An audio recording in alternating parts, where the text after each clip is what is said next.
Meus irmãos, a paz do Senhor. Que bom estarmos aqui reunidos mais uma vez nesse dia para louvarmos ao nosso bom Deus. E eu quero aproveitar que você está de pé e quero pedir que você abra a sua Bíblia na palavra do Senhor nosso Deus, no Evangelho de Marcos, capítulo 4. Nós vamos a uma reflexão nesse texto, com o nosso coração bem aberto, na certeza de que Deus tem para nós uma palavra nesse dia. E é bom que você veio cultuar conosco e adorar ao nosso Senhor e Salvador Jesus Cristo. Nós temos alguém nos visitando nessa noite? Um sinal assim com sua mão ali, nós temos ali um senhor nos visitando, ali nós temos um casal também nos dando a honra da visita. É um prazer recebê-los aqui nessa noite. Deus abençoe. Eles são bem-vindos, irmãos? Bem-vindos? Amém? Tenham liberdade de adorar ao Senhor, é muito bom tê-los aqui conosco nesta noite. Eu disse Evangelho de Marcos, capítulo 4, a partir do versículo 35, diz assim a palavra do Senhor. Naquele dia, ao anoitecer, disse ele aos seus discípulos: vamos para o outro lado. Deixando a multidão, eles o levaram no barco, assim como estava. Outros barcos também o acompanhavam. Levantou-se um forte vendaval, e as ondas se lançavam sobre o barco, de forma que este foi se enchendo de água. Jesus estava na popa, dormindo com a cabeça sobre um travesseiro. Os discípulos o acordaram e clamaram: Mestre, não te importa que morramos? Ele se levantou, repreendeu o vento e disse ao mar: aquiete-se, acalme-se. O vento se aquietou e fez-se completa bonança. Então perguntou aos seus discípulos: por que vocês estão com tanto medo? Ainda não têm fé? Eles estavam apavorados e perguntavam uns aos outros: quem é este que até o vento e o mar lhe obedecem? Vamos orar ao Senhor? Vamos apresentar a Deus a nossa mente, o nosso coração, para que o Espírito Santo venha em nosso auxílio nesse momento, porque nós estamos diante da palavra de Deus. E Deus, quando fala, Ele cumpre aquilo que Ele fala. O Senhor tem uma palavra para nós, como eu disse, e nós precisamos da ajuda, do auxílio do Espírito Santo para compreendê-la. Santo Deus, no nome de Jesus, nós estamos mais uma vez diante da Tua palavra, Senhor. E nesta hora, ó Deus, nós nos colocamos de maneira reverente, Pai, diante do trono da Tua graça, porque nós precisamos compreender a Tua palavra. Precisamos, Pai, que o Teu Espírito Santo fale ao nosso coração. Eu também, ó Deus, preciso da ajuda, do auxílio do Teu Espírito para comunicar a Tua palavra com clareza nesta noite. Me ajuda, Senhor. Dai-me da Tua graça mais uma vez. Sê gracioso conosco e nos abençoe, ó Deus. No nome de Jesus, que vive e reina pelos séculos dos séculos. Amém. Por favor, meu irmão, tome o seu assento.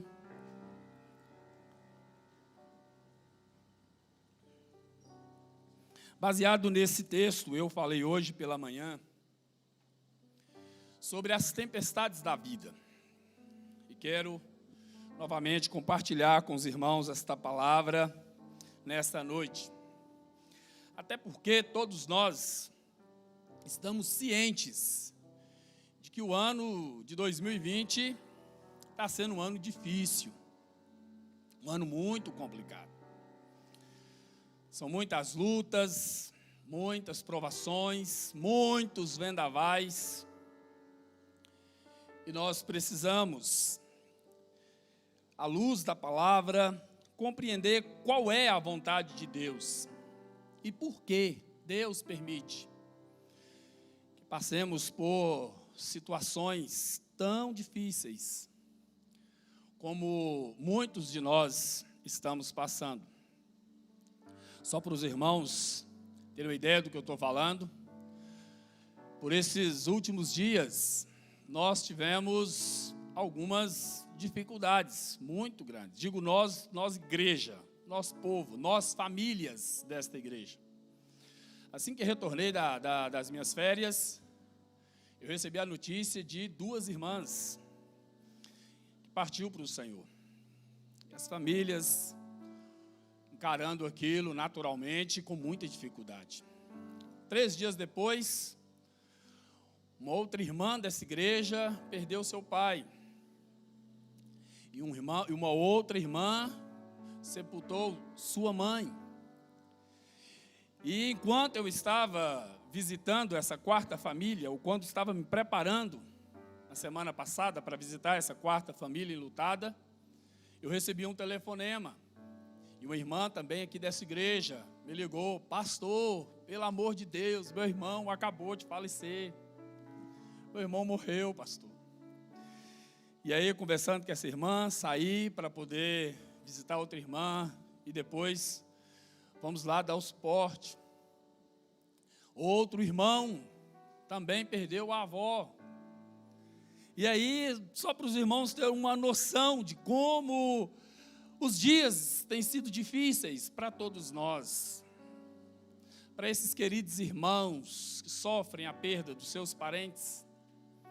Eu poderia falar de outras tempestades, não de mortes, mas de outras também difíceis de serem superadas. E eu ouvi alguém dizer que o ano de 2020 é um ano para esquecer, é um ano para arriscar do calendário. Contudo, meus irmãos, e diante de tudo isso, as tempestades da vida são necessárias. Isso mesmo, diga isso aí para o seu irmão, repita isso para ele: as tempestades da vida, não, está fraco, pode dizer com confiança, você vai entender o que Deus vai nos dizer. As tempestades da vida são necessárias. No texto que nós lemos, Marcos apresenta pelo menos 4 objetivos, pelos quais Deus usa as tempestades da vida para nos edificar, para nos melhorar, para nos abençoar. E quais são, pastor, esses 4 objetivos pelos quais Deus usa as tempestades para nos melhorar? O primeiro deles é que as tempestades da vida faz parte do nosso discipulado, faz parte do nosso treinamento.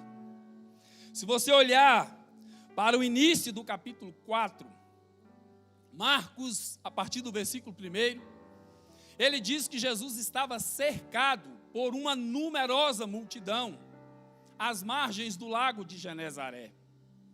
Também naquele dia estavam presentes os discípulos. E eu me perguntava: quem são esses discípulos? Possivelmente aqueles 70 que Jesus posteriormente enviou para darem testemunho do seu nome. E além dos discípulos e das multidões, Jesus também estava presente naquele dia os 12, os apóstolos, que Jesus havia escolhido para estarem com ele, aprenderem com ele, para depois serem enviados para pregar o seu evangelho. E segundo Marcos, nesse dia, especificamente nesse dia, Jesus entrou num barco, porque a multidão era numerosa. Havia dentre as multidões especuladores, saduceus e fariseus. Havia lá doentes, enfermos, pessoas verdadeiramente interessadas em conhecer a palavra de Deus por boca de Jesus Cristo. Jesus entra no barco e afasta um pouco da praia. E segundo Marcos, ele começou a ensinar por parábolas. E falou muitas coisas acerca do reino de Deus por parábolas.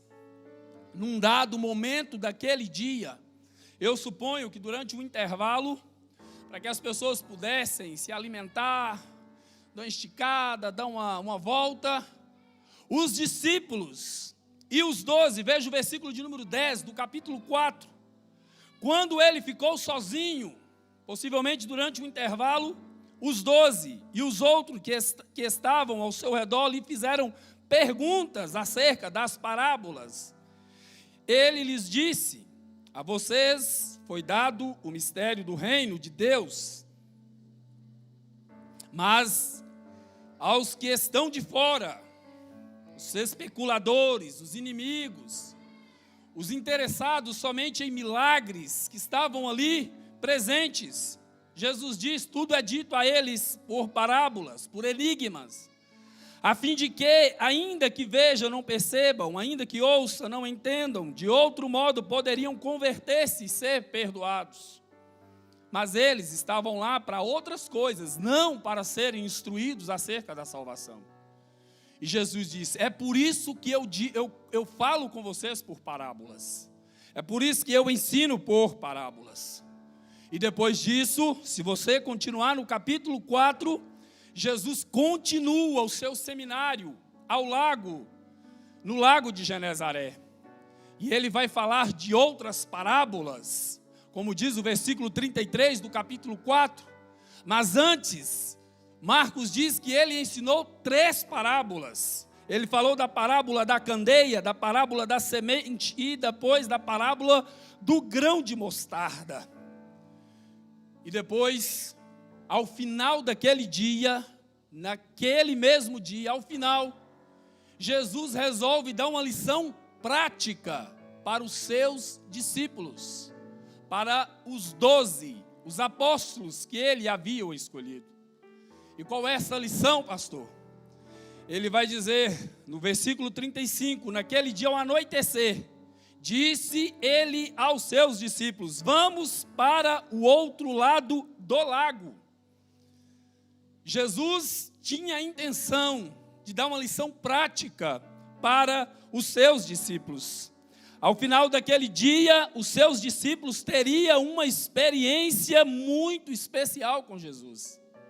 E segundo Marcos, os discípulos e Jesus, assim como os 12, partiram para a direção leste, através do lago, do mar da Galileia.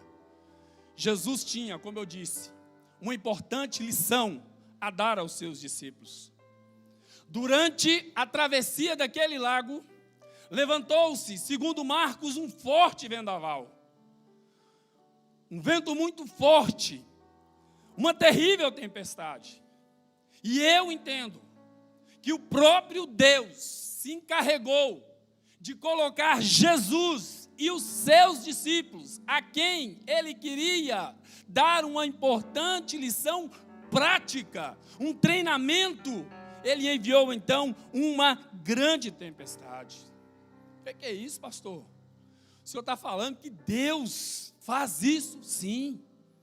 Veja o que o salmista diz no Salmo de número 107, e a partir do versículo 23, veja o que diz o salmista: fizeram-se ao mar em navios, para negócios na imensidão das águas, e viram as obras do Senhor, as suas maravilhas nas profundezas.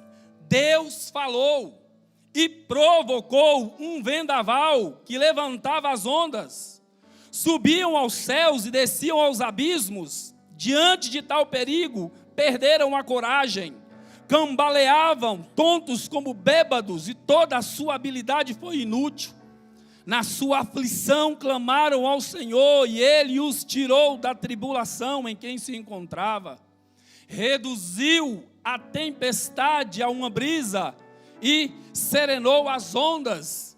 E continuou o salmista, possivelmente profetizando acerca desse evento, onde envolve Jesus e os seus discípulos. É Deus, sim, que provoca as tempestades da nossa vida. É Deus, sim, que provoca os vendavais. É Deus, sim, que muitas vezes nos coloca no olho do furacão. Mas com qual objetivo, pastor? Com o objetivo de nos treinar, meu irmão. Com o objetivo de nos discipular, de nos ensinar. Veja o que diz Tiago no capítulo 1, do versículo 2 ao versículo 4.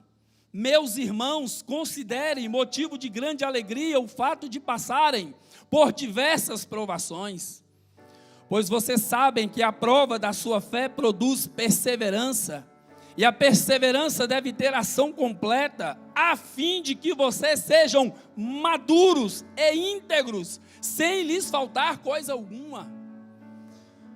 Passar pela tempestade ou pelos vendavais nos melhora, nos habilita, nos prepara para desafios maiores. Sim. Vocês lembram de Davi, do rei Davi? Davi era ainda jovem e estava lá na fazenda do seu pai Jessé cuidando das ovelhas. Saul, o rei de Israel, não anda segundo o conselho de Deus.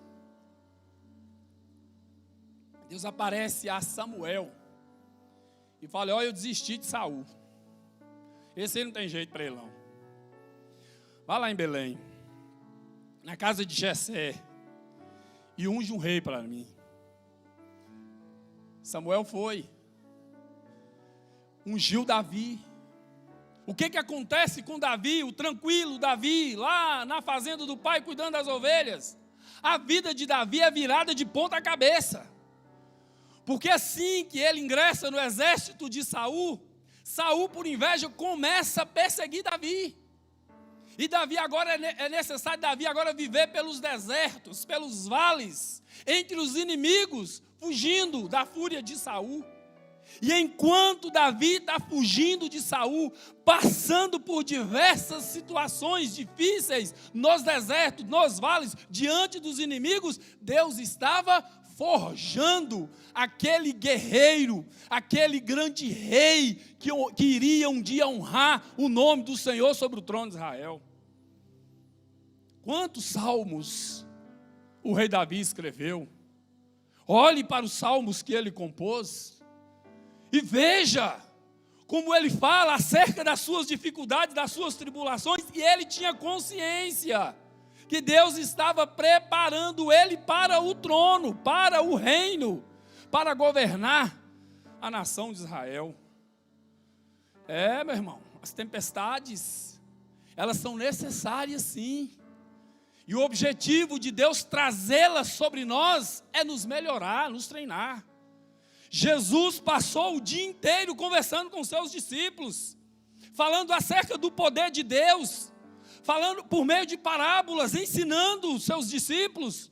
Ao final do dia, ele precisa, esses meus discípulos precisam agora de lição prática. Vou levá-los para o meio do lago do Genezaré, lá de Genezaré. E Deus, o Pai, trouxe, como eu disse, aquele vendaval.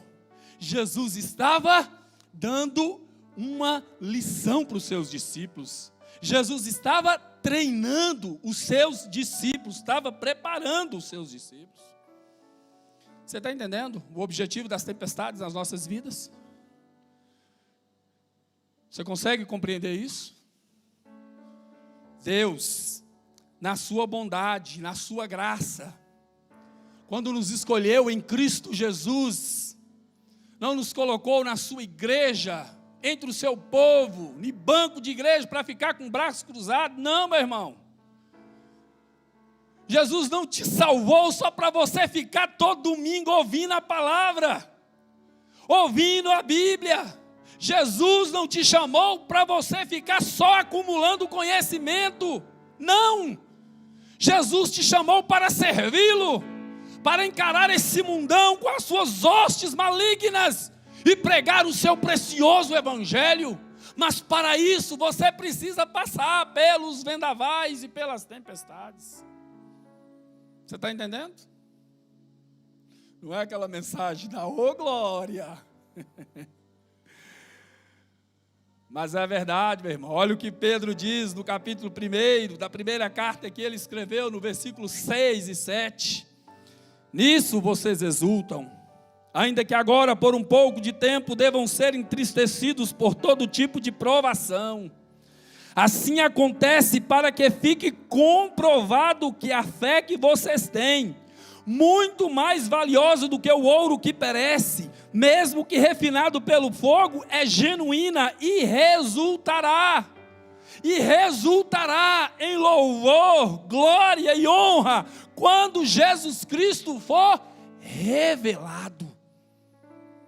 Pensa o tanto de gente, meu irmão, que Jesus vai alcançar por intermédio da sua vida, porque você permitiu que Ele te treinasse, que Ele te discipulasse. Então não encare as tempestades, não encare os vendavais da vida como um desprezo de Deus, como um descuido de Deus, como um vacilo de Deus. Não, senhores, jamais Deus faria isso com os filhos que Ele ama. Ele está te melhorando, Ele está te preparando. Você lembra lá dos 3 jovens da fornalha de fogo? Passou pela fornalha de fogo e o nome de Deus foi glorificado na Babilônia. Meu irmão, aguenta um pouquinho aí, porque Deus está te treinando.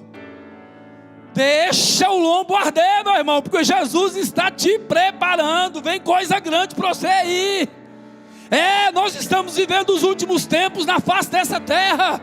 O Senhor está perto de vir, e Ele já quer selecionar os seus, escolher os seus, e Ele escolheu você para proclamar o seu evangelho. Vamos parar de milindre, meu irmão. As tempestades são necessárias, e o objetivo de Deus é te treinar, é te preparar. Timóteo recebe a instrução de Paulo falando que Deus o alistou para a guerra. Ser cristão é estar numa guerra. Desse negócio de bendito seja o Senhor, o treinamento está acabando, essa fase está acabando, outras virão, e o lombo só vai fortalecendo. É verdade, Deus tem coisa grande para você, meu irmão. Ele sabe o que está fazendo na sua vida, Ele sabe o forno que Ele te coloca, Ele sabe qual é as águas que Ele tem que abrir para você passar. Ele sabe, Ele está te treinando. Aguenta um pouquinho, aguenta mais um pouquinho aí. Logo, logo você vai receber o seu certificado de obreiro aprovado, pronto para as batalhas da vida, para pregar o evangelho. Mas nós temos um segundo objetivo, segundo Marcos. Qual é, pastor? O segundo objetivo é que a aparente indiferença de Jesus em meio às tempestades das nossas vidas tem o objetivo de provar nossa fé. Qual que é o primeiro objetivo? O primeiro objetivo é o treinamento. Deus está te treinando. E agora, eu estou dizendo que o segundo objetivo é que a aparente indiferença de Jesus em meio às tempestades das nossas vidas tem o objetivo de provar. Agora já não é treinamento, é provar nossa fé. Olha o que Marcos diz aí no versículo 37 e 38, parte A. Levantou-se um forte vendaval, e as ondas se lançavam sobre o barco, de forma que este foi se enchendo de água. Jesus estava na popa do barco, dormindo com a cabeça sobre um travesseiro. Veja bem, um forte vendaval, que o próprio Jesus induziu os discípulos a irem. E agora Jesus está dormindo, enquanto as ondas chegavam a 3 metros de altura. Mateus diz, no capítulo 8, versículo 24, quando ele narra esse mesmo episódio, que as ondas varriam o barco de um lado para o outro. Varrer, que o barco ia lá, ia cá, ia lá na frente, voltava. Já viu um mar em fúria? Pelo menos em filme você já deve ter visto. Eu nunca vi pessoalmente não, mas eu já vi em filme. Mar em fúria. O barco vai e o negócio fica difícil. Lucas disse que abateu-se sobre o lago um forte vendaval, de modo que o barco estava sendo inundado. E eles, os discípulos, corria um grande perigo. O perigo aqui era do barco naufragar, dele afundar. O barco que eles utilizaram nessa travessia, ele media aproximadamente 8 metros de comprimento, por 2,5 de largura e 1,5 de profundidade, aquela altura do barco. Cabia no máximo 15 pessoas dentro desse barco. E enquanto os discípulos se agarravam ao que podiam para se salvar, para o barco não virar, e eu imagino tentando tirar a água do barco, segurando o remo, tentando controlar o barco de toda maneira, Jesus estava com a cabeça sobre um travesseiro, dormindo tranquilamente. Jesus dormia aquele sono de confiança em Deus o Pai. Jesus dormia primeiro porque ele confiava em Deus. Ele sabia que ele era filho de Deus e que ele não ia naufragar ali. Mas Jesus dormia também porque ele queria testar seus discípulos. Jesus queria provar a fé dos seus discípulos. E quando eu olho para esse texto, eu fico imaginando como é que uma pessoa consegue dormir tranquilamente num barco que é varrido de um lado por outro, coberto por ondas gigantescas, o barco enchendo. Como é que Jesus se agarrou na popa para não cair? Como é que foi isso aí? Mas Jesus dormia. Jesus estava dormindo. E por que Jesus dormia tranquilamente sobre um travesseiro? Porque Jesus queria ensiná-los a confiarem nele, independente das circunstâncias. Eles já haviam confiado em Jesus depois de ele expulsar demônio lá na sinagoga. Eles já haviam confiado nas palavras que Jesus havia pregado para eles durante todo aquele dia. Como esse homem ensina, que sabedoria, que inteligência, esse homem só pode ter sido enviado de Deus. Eles confiavam nisso, eles acreditavam nisso. Mas eles precisavam confiar em Jesus diante das tempestades, diante dos vendavais. É aqui que eles precisavam colocar a sua confiança no Senhor.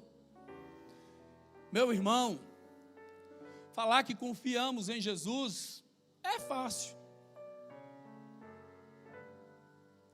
Agora, como é que você faz quando você ora e Deus não responde?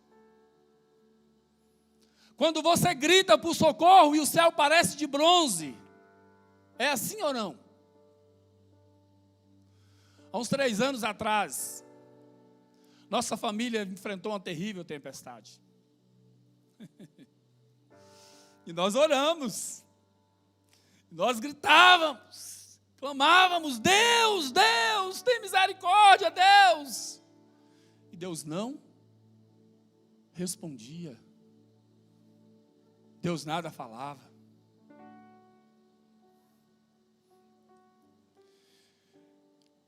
Eu estive no hospital dias antes da minha irmã morrer. Cheguei lá em casa e falei: mãe, quem é que vai ficar com o Cleide lá no hospital? Ela, não sei quem, acho que eu vou. Eu falei: não, eu vou. Eu quero ir. E eu fui. Cheguei lá, aquela situação. Nós oramos. Poucos dias depois ela recebeu alta. Oh, Deus respondeu. Não, respondeu não. Ela voltou para o hospital. Meu irmão. E aí 4 dias antes dela morrer, eu saí daqui do culto no domingo, preguei no culto, e fui lá, cheguei, estava lá, de aparelho, toda... A enfermeira olhou para mim e falou bem assim: vocês, eu estava de terno e gravata? Ah, vocês são crentes? Sim, somos. Pode orar. Só um milagre pode trazer sua irmã de volta. Falei: sim, nós estamos orando. Nós estamos falando com Deus. Continuamos orando. Só que 4 dias depois, ela faleceu. São tempestades, meu irmão. São lutas que nos sobressaltam. E o que fazer nessa hora? Se o único recurso que você tem chama Jesus e Ele não responde. Como você age? O médico já falou, não tem jeito. Aqui não tem remédio. Você tenta se agarrar em Deus, só que o céu está fechado. Deus está diante dessa situação provando a nossa fé. Ele está nos provando, meu irmão. É a prova que Deus traz ao nosso coração. Jesus está aparentemente indiferente àquela situação. Os discípulos estavam desesperados no barco. Eles estavam se agarrando no que podia para não morrer. E Jesus estava dormindo. Meu querido irmão. Jesus não está alheio à nossa dor, mesmo que Ele não responda. Jesus não está alheio ao nosso sofrimento. Ele continua nos assistindo. Muitas vezes é porque Ele está provando nossa fé. E Ele não agiu ainda, porque Ele precisa nos levar para o terceiro objetivo das tempestades, que é nos obrigar a voltar-se para Deus e depender totalmente dEle. Jesus fica indiferente, muitas vezes, porque nós ficamos tentando, como eu disse, como os discípulos, tentando se agarrar em coisas. E aí você quer se agarrar ao médico, ele não tem jeito. Você quer se agarrar ao patrão, ele fala, não dá, não posso continuar com você aqui. Você quer se agarrar a isso e aquilo, você fica tentando. E Deus em silêncio, quando esgota todas as possibilidades. O que muitos de nós fazemos? Nos agarramos a Deus. E esse é o terceiro objetivo das tempestades. Jesus se mantém em silêncio para nos obrigar a depender e confiar totalmente dEle. Veja aí o versículo de número 38, a parte B. Os discípulos o acordaram e clamaram: Mestre, não te importa que morramos? O remo não deu jeito, a água não deixava de inundar o barco, as ondas continuavam gigantes, o vento não parava, ficava pior. E eles olharam para um lado, por outro, Jesus está lá, aparentemente dormindo, sem se importar com a situação deles, e eles agora vão lá: Jesus, mestre, não te importa que morramos?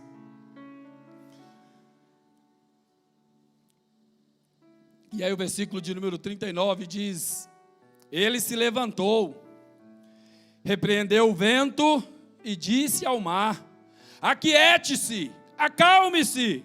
O vento se aquietou e fez-se completa bonança.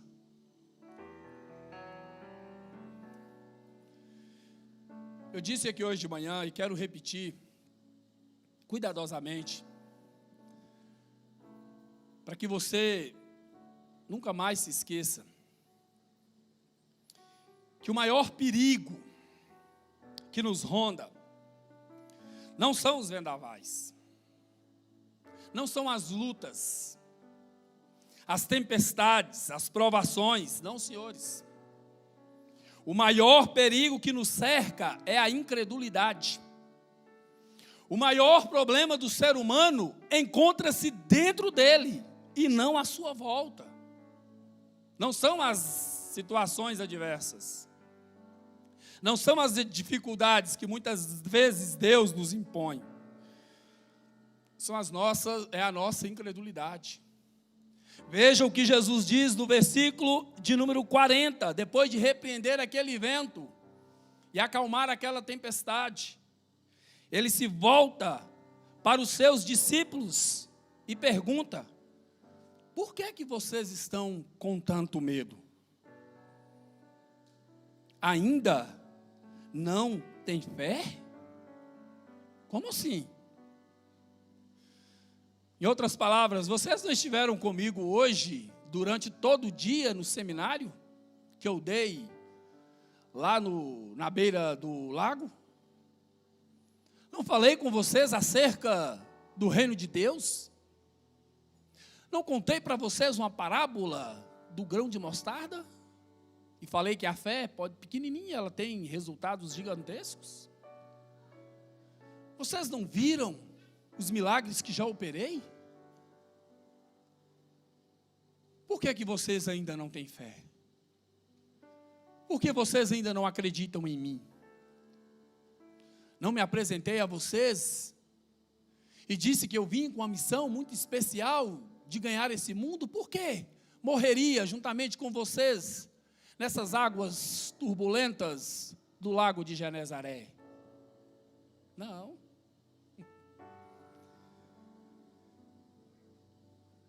Meus queridos irmãos, Jesus censurou os seus discípulos pela falta de coragem. E eu pergunto para você, por que que Jesus elogiaria os nossos temores, a nossa falta de fé, diante das tempestades e dos vendavais da vida? Se Jesus censurou seus próprios discípulos nesta situação, por que que Jesus sorriria para nós, bateria palmas para a nossa falta de fé diante das tempestades? Nós estamos vivendo um tempo de muita ansiedade, de muito medo, de preocupação excessiva. Augusto Cury, em um de seus livros, ele disse que os cristãos estão sendo mais propensos à ansiedade, ao pavor, ao medo, às preocupações. Os cristãos. Nunca se fabricou tanto remédio para a ansiedade como nesses dias. Por que que Jesus elogiaria, meus irmãos, a nossa falta de fé, os nossos pavores descontrolados diante das tempestades? Por quê? Lembra de um ponto da minha mensagem domingo passado? Quando eu falava a respeito de Caleb, 10 espias foram enviados juntamente com Caleb e Josué para espionarem a terra prometida. Quando eles chegaram em Cades Barneia, Deus falou: Moisés, quando vocês chegarem no deserto de Parã, envia 12 homens, um de cada tribo, para fazer o reconhecimento da terra que eu darei a vocês como herança. Lá no Egito, ou melhor, quando Moisés ainda vagava pelo deserto do Sinai, Deus apareceu para ele lá numa sarça ardente. E o enviou, falou com ele: eu estou te chamando para você libertar o meu povo que está no Egito. Moisés foi. E ele chegou lá no Egito e se apresentou aos líderes dos israelitas. Deus me enviou para tirá-los daqui. É mesmo? É. E ele me enviou para tirá-los daqui e levá-los para uma terra que mana leite e mel. E aí nós conhecemos a história. Deus julgou Faraó. Deus subjugou o povo dos egípcios. Israel saiu vitorioso do Egito. Faraó resolve aprisioná-los novamente. E eles se deparam com o Mar Vermelho. O que é que acontece com o Mar Vermelho? Ele se abriu. Depois de atravessar o mar, eles chegam em Cades Barneia. E Moisés chama um a um das tribos, cada príncipe, você, Josué, Caleb, foi lá selecionando um a um. Vão, subam a terra, percorram essa terra e veja como... E eles foram. Quando eles voltaram, 10 dos 12 espias desencorajaram o povo. E a falta de confiança e a incredulidade daquele povo, por causa da incredulidade daquele povo, Deus os condenou a vaguearem durante 40 anos no deserto. Aquela geração de 20 anos para cima, juntamente com os 10 espias, todos morreram no deserto. E o escritor aos Hebreus, no capítulo 3, acompanhe comigo, por favor, na sua Bíblia. Ou aqui no telão, se os meninos colocarem para nós. No capítulo 3, a partir do versículo 7. O escritor aos Hebreus está tentando convencer um grupo de irmãos que estavam, em razão das perseguições de Roma, em razão da perseguição dos judaizantes, estavam desistindo da fé. Eles estavam abandonando Jesus e voltando à prática do judaísmo, voltando às práticas antigas. E o escritor aos Hebreus os chama à sensatez novamente, diz a partir do versículo 7 do capítulo 3, assim como diz o Espírito Santo: hoje, se vocês ouvirem a sua voz, não endureça o coração como na rebelião, durante o tempo da provação no deserto, onde os seus antepassados me tentaram, pondo-me à prova, apesar de durante 40 anos terem visto o que eu fiz. Por isso fiquei irado contra aquela geração e disse: o seu coração está sempre se desviando, e eles não reconheceram os meus caminhos, assim jurei na minha ira, jamais entrarão no meu descanso. Cuidado, irmãos, para que nenhum de vocês tenha coração perverso e incrédulo, que se afaste do Deus vivo. Ao contrário, encorajem-se uns aos outros todos os dias, durante o tempo que se chama hoje, de modo que nenhum de vocês seja endurecido pelo engano do pecado, pois passamos a ser participantes de Cristo, desde que, de fato, nos apeguemos até o fim à confiança que tivemos no princípio. Por isso é que se diz: se hoje vocês ouvirem a sua voz, não endureça o coração, como na rebelião, ou como fizeram os seus antepassados.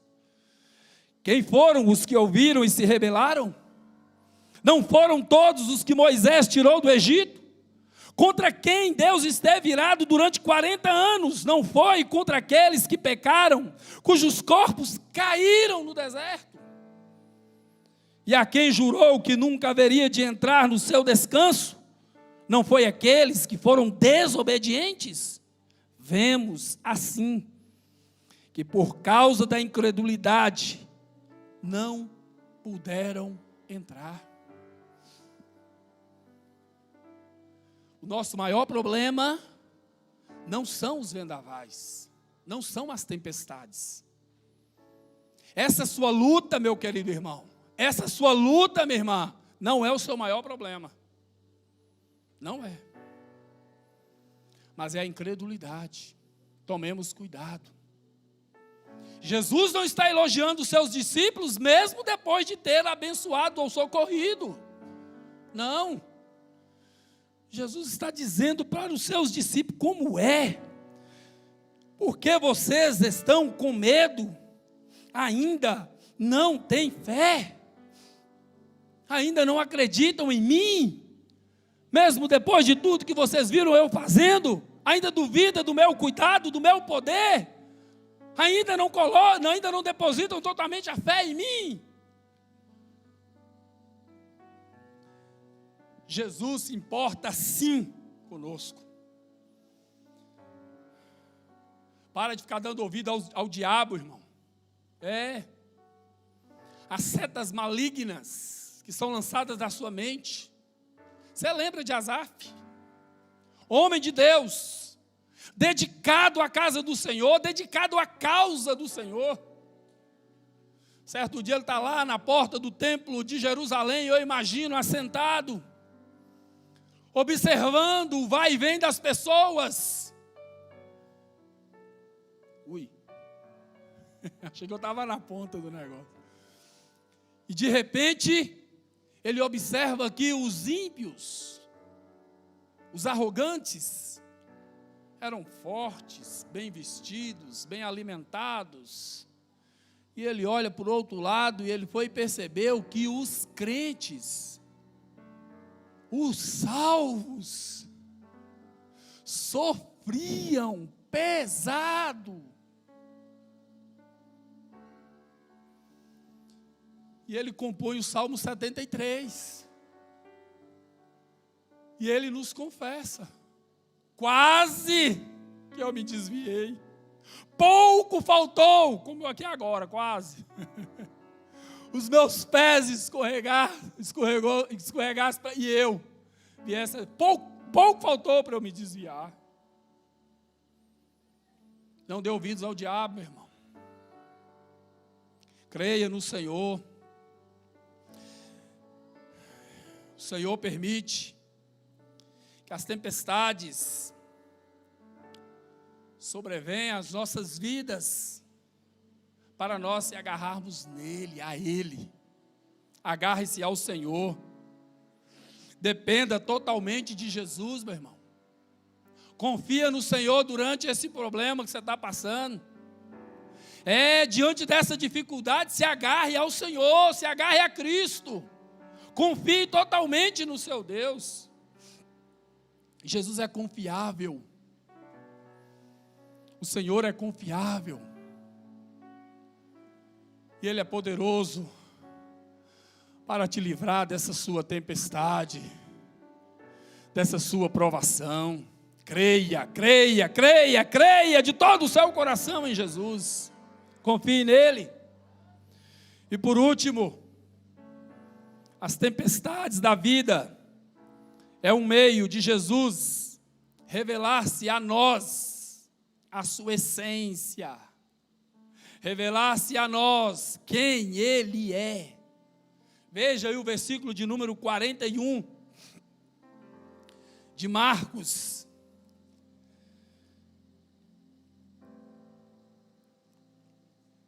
Eles estavam apavorados e perguntavam uns aos outros: quem é este que até o vento e o mar lhe obedecem?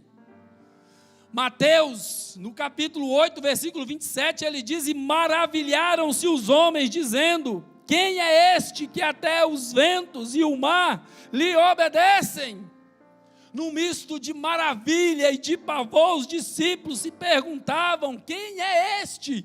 Quem é este? Quem é este? E no capítulo seguinte, estrategicamente, Marcos responde essa indagação dos discípulos, como que dizendo a nós: quem é este? Quem é este? Este é aquele que depois de atravessar o lago de Genezaré, venceu uma legião de demônios que possuíam um homem. Este é aquele que depois retorna para Cafarnaum e cura uma mulher com um fluxo de sangue que durava 12 anos. Quem é este? Este é aquele que ressuscitou a filha de Jairo e devolveu ela ao seu pai. Quem é este? Este é Jesus, aquele que está atento às suas tempestades, os vendavais da sua vida. Este é Jesus, é Ele. E os discípulos testemunharam esses milagres. E por que Deus, Jesus, deixou isso claro para todos eles?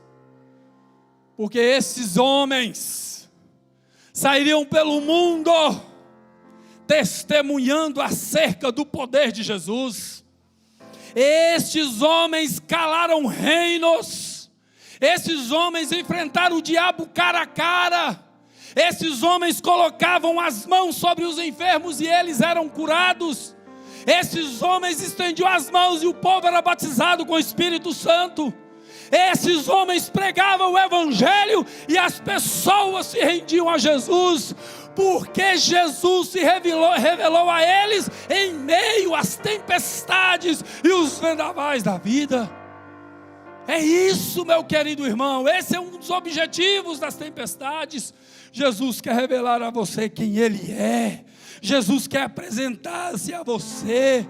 Quem é este? Este é aquele que te protege em meio às tempestades. Este é o Filho de Deus, que desceu dos céus, foi cravado numa dura cruz, e através do seu sangue, venceu o pecado, e derrotou o pecado, o diabo, o inferno. Este é Jesus. Quem é este? Este é o Filho de Deus, que está aqui presente nessa noite, dizendo a você, que Ele está tendo as suas tempestades, e os seus vendavais, e que a sua vitória está a caminho, meu irmão.